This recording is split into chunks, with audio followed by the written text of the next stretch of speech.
د ما پښتنو مسلمانو ورونو پټانانو الله دې خیر پېښ کړي. زه د درې ټکي مختصر درته کوم. موږ ملک کې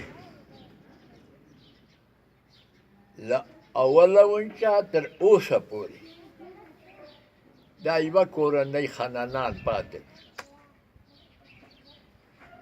نور خانانان زه حبیب الله خان وخت راسېدو پلار دې خدای وبخښي هغه وخت راسېد واړو سره مې لیدلي. نور خانانان لاړه ختم شول، دا کمار شول. دغو ته ورنږدې شي یو بیا دو چې خپل جان برابر کړي بیا پرېږدي بل پله طرف کړي. دا دې شوه دالې دا سړي دا تر اوسه تر مرګه پورې دا پاخه خانانان دا نورې ما غوندې بجاجي دي. بجاجي پېژنو هغه چې ورکې درې شي بیا بس ته بیا شادي بیا څوک یې ورک شي چې دا ورکې درې شي یا دا ښځو زمونږ دي په څه ککړ جوړې پلنجې دي. اچھا خبره دا ده چې دا نور په اړه ما تېز کړی دا مثال داسې یې وبوله چې دا کمارې بولې که ګنکپانې بولې که څه یې بولې دغو له حقه به دا خپل مروت ما په ذهن کې نیولي خو حتما ناجیز ورته وخوړی. اوس دا للمي خلک چې کوم دي چې دا نن ما غوندې سړی پنځانې مندې کې زه مثال خان یې زه ممبر کېږم.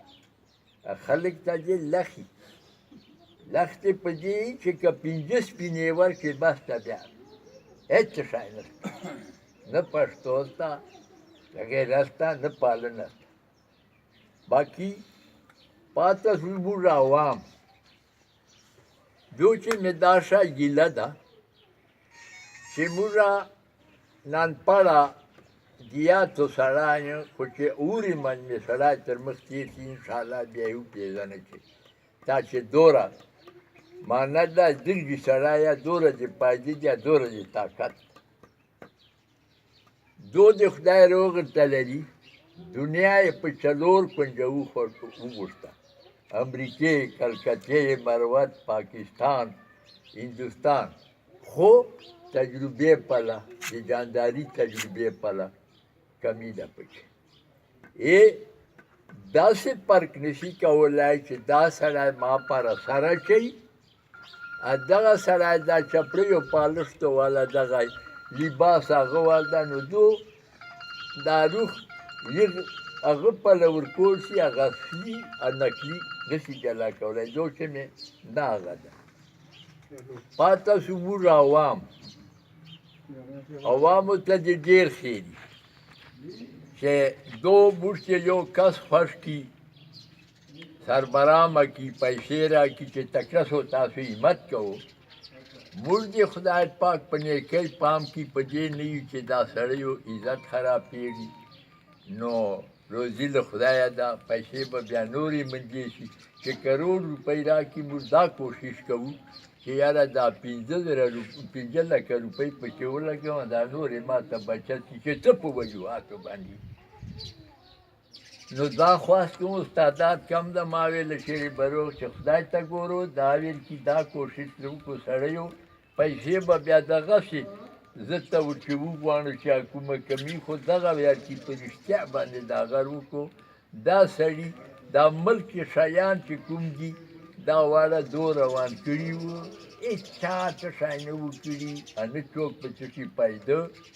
اوس نن سبا به عیسی به دا وي تکای وخت هغه د پرېشن پمپ ته د پلانای شاید بیا چېرته وچکای وکړي ما پلته ته جوړ کړو ما داسې وکړي. نو خبره مې دا ته کوله تا ته وایم چې لږ کې مطلب دا ده هره یوه تر باندې تېره ده خو دا کوشش کوه عوامو ته عوامو ته به دې ورېد چې چېرته چې ډېر محفل وي هلته به زه بندست کوم بس داسې به کوو او ډاکټر د ته او زه دواړه زوړ یو السلام علیکم او آیه دا خو زوړ نه دی ما ته واده وکړو